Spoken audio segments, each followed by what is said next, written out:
Good morning. This is the Pennington County Planning Commission meeting of May 27th, 2025. Recommendations of the Planning Commission on certain items from this agenda will be considered by the Board of Commissioners at their regular meeting on June 3rd, 2025 at 10:30 a.m. The Planning Commission utilizes speaker request forms which are available in the Commission chambers during this meeting. Roll call. We have Michael is not here today. Gary is here for the Board of Commissioners. Has everyone had a chance to read the minutes of the May 12th meeting? Yep. Madam Chair, move to approve. Second. Okay, it's been moved and seconded to approve the minutes of the May 12th, 2025 planning meeting. Discussion? All in favor, say aye. Aye. All opposed? The chair would address a motion to approve the agenda. So moved. Kevin? Second. It's been moved and seconded to approve the agenda. Discussion? All in favor, say aye. Aye. All opposed? Okay. Consent agenda. Brittany? Good morning, Commissioners. Brittany Molitor, Planning Director. The following items have been placed on the consent agenda for action to be taken on all items in accordance with staff's recommendation by a single vote. Any item may be removed from the consent agenda by any planning commissioner, staff member, or audience member for separate consideration. The findings of this planning commission on certain items from this agenda are recommendations to the Pennington County Board of Commissioners, who will make the final decision. Item number 4 is conditional use permit review CUR 1748 for Fred and Michelle Prian to review a vacation home rental in an agriculture district, and staff recommends approval. Item 5 is conditional use permit review CUR 2104 for Cole and Renee Foster to review a bed and breakfast to be utilized above a garage in an agriculture district, and staff recommends approval. Item number 6 is conditional use permit review CUR 2118 for Lowell Kolb to review a temporary campground assembly of people during the month of July in an agriculture district, and staff recommends approval. Item number 7 is conditional use permit review CUR 2313 for Neil and Terry Faust to review living in an existing residence while building a single-family residence in a rural residential district, and staff recommends approval. And finally, item 8 is conditional use permit review CUR 24-0011 for Hose Clamp Customs, Josh Anderson, to review a home occupation in an agriculture district, and staff recommends to end this conditional use permit with the applicant's concurrence. Do you wish to have any items removed? No, not at this time. Commissioners, would any of you like items removed for separate consideration? Okay. The chair would address a motion on these items. Move approval of the consent agenda. Second. Is there any discussion on this? All in favor, say aye. Aye. All opposed? Okay. Conditional use permit, COCU 25-0011. Morning, Commissioners. Jason Thennison, Assistant Planning Director. Agenda item 9 is conditional use permit COCU 25-0011, and that is to allow a commercial pet care facility on the subject property. Property owner is Tyco Properties LLC. The applicant is Justin Bowen. If you recall, this item was originally heard back in April. The applicant did decide to change locations. He did experience a little difficulty getting the current property owner's signature on that, so there's a delay in this process at this point.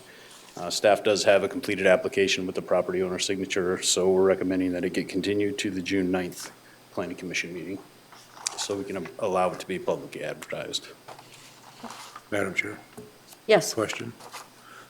So when we talk about pet care facility, what are we talking about as far as pets? I believe he wants to have up to 100 pets. It's going to be more or less like a daycare situation where people drop their pets off, allow them to stay for the day, pick them up at the end of the day. He's also planning to have a malt liquor license out there as well, so people can bring their dogs out, enjoy a beverage while they let their dogs run in a dog park area. And yeah, I think he's going to have grooming offered on the site too. Okay, so it's limited to dogs then, or? He's going to have dogs and cats out there as well. Mm-hmm. Okay. Yeah, I'll give the full review at the June 9th Planning Commission meeting. Any other questions for Jason?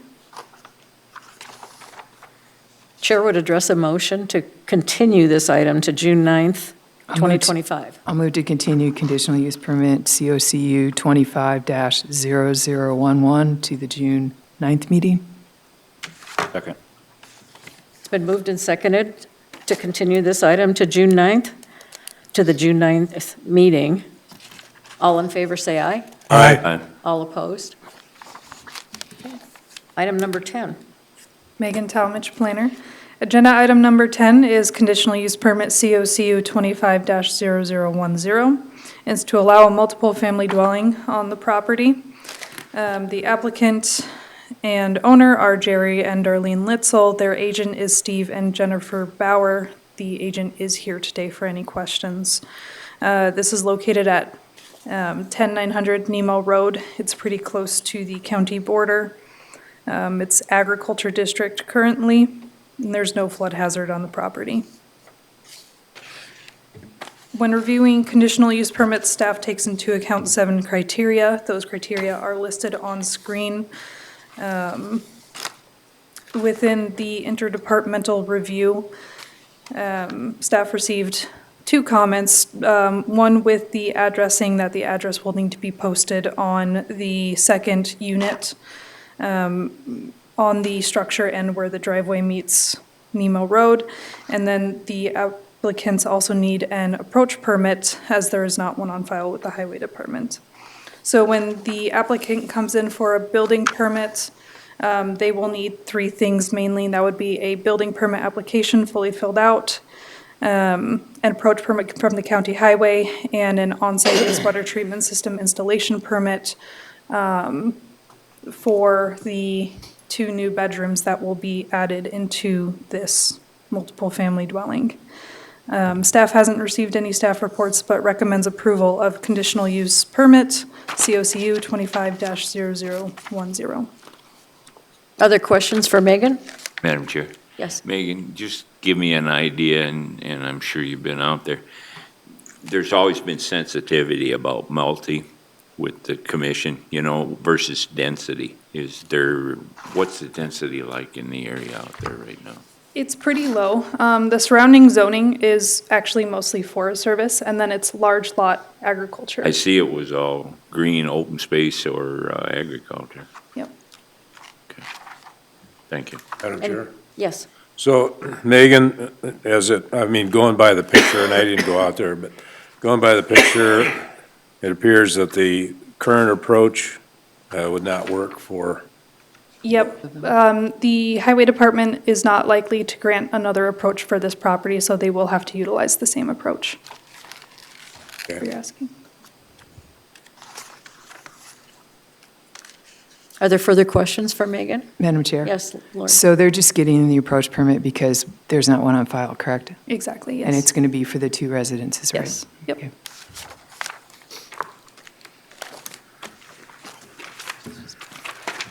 Any other questions? The chair would address a motion on item number 10. I move to approve conditional use permit COCU 25-0010. Second.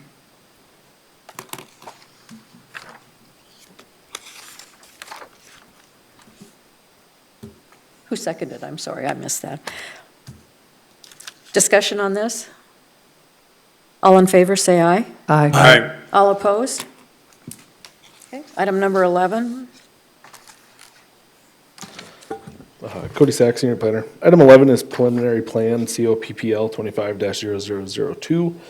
It's to create lots 2R1 and 2R2 of Rex Holy Smoke and Maple Loads of MS 15 subdivision, 1525 subdivision. The applicant and landowner is Gary Mitzel. The agent is Andrew Bussey. Location of the property is 24101 Highway 16A. It involves 12.57 acres. Currently zoned agriculture district with an existing land use of residential. Access is off Highway 16A, and there's no special flood hazard area on the property. So what the applicants are proposing to do is just split the lot into 2. There'll be one 7-acre parcel, or almost 8-acre parcel, and one almost 4.5-acre parcel. This was routed around for interdepartmental review. The Register of Deeds came back and said that the plat heading needs to be adjusted, so staff made that a condition of approval. There are 2 unpermitted sheds in an existing shop that will need approved building permits prior to filing the plat. I've already talked to the applicants and the agent about that. The property was approved to be rezoned to rural residential at the May 6th, 2025 Board of Commissioners meeting, so the property will go to rural residential district. The applicants have dedicated a 66-foot wide easement. Part of the layout plan was this easement ran through this shed. So they've adjusted that easement to be outside. There's no setback to easements. So this shed just need to be on the outside of it, and they moved that. The request appears to be in harmony with existing lots and land use in the area. So with that, staff is recommending approval of preliminary plan COPPL 25-0002 with conditions. Are there questions for Cody? Madam Chair? Yes, Charlie. And I think we discussed this, we looked at it once before. It's got the lot sizes 12, 5, 7. Yeah, and somewhere I came up with 12 something Yeah, the or other, numbers. but it varies, and it has to do with switching from hand-done surveys where you stepped everything out versus the satellite. Yeah, Just so- wanted it on the record that that's where Yep. the variation is at. It appears to be, it's like 400s. Yeah, it's a common thing nowadays to, if a property was platted or surveyed a long time ago, and then the Right. survey now, the acreage can be off. I think we in a way, discussed so- this on this very one Yeah. once before. So it's probably, I'd say it's close to 12, between Okay. 12 and 12 and a half is what I'd Yeah. probably say it would be. Yeah, that happens a lot, it seems, and the larger, the greater the variation. Okay, thank you. Madam Chair, Yes. question for Cody. So Cody, under the criteria reviewed, number 11, the applicant ensures all natural drainage ways are maintained and not blocked, and it's marked no. It should be marked yes. That really more maintains, like if they were doing grading, like any grading work or anything on the property, and they're not doing any of that at this point in time. If they were to do it in the future, part of their stormwater permit would require the same thing. So that should actually be checked yes, and so should number 8. I do apologize for that. Are there other questions for Cody? The chair would address a motion on item number 11. Madam Chair, I would, I'd move to approve, gotta find it here, preliminary plan COPPL 25-0002 with 2 adjustments to criteria 8 and 11, changing those from a no to a yes. Second. It's been moved and seconded to approve preliminary plan COPPL 25-0002 with 2 adjustments to criteria. Any discussion? All in favor, say aye. Aye. Aye.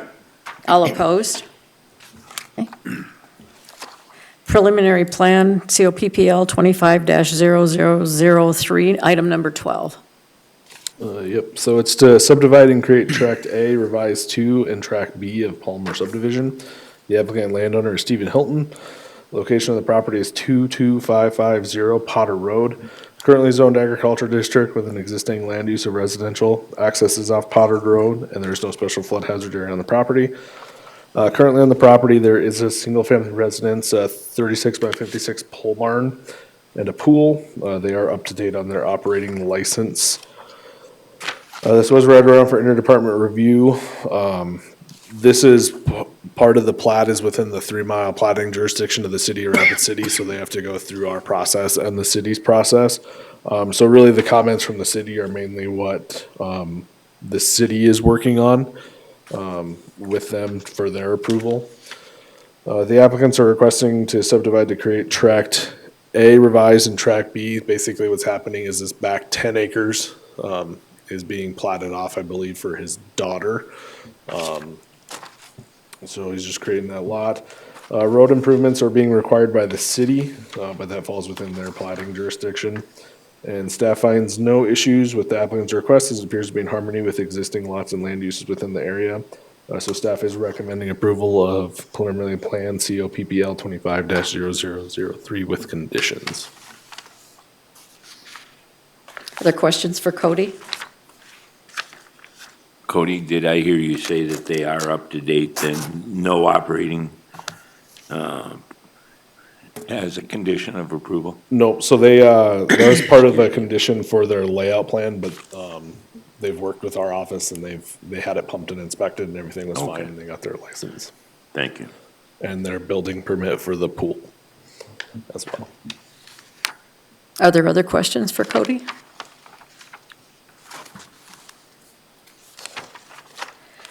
Chair would address a motion on item COPPL 25-0003. I'll move to approve preliminary plan COPPL 25-003. Second. It's been moved and seconded to approve COPPL 25-0003 with staff, as staff recommended. Any discussion? All in favor, say aye. Aye. All opposed? Executive session? I don't seem to have one today. County Board report. The Board of Commissioners concurred with the Planning Commission's recommendations from the May 12th Planning Commission meeting. Items from the public, we don't have public here today. Items from staff? No? Items from the membership? Nope. Oh, I'll make sure that I'm at the. Madam Chair, I won't let you down. Okay, thank you. Chair would address a motion to adjourn. So moved. Second. It's been moved and seconded to adjourn the meeting. All in favor, say aye. Aye. All opposed? Meeting is adjourned. 10.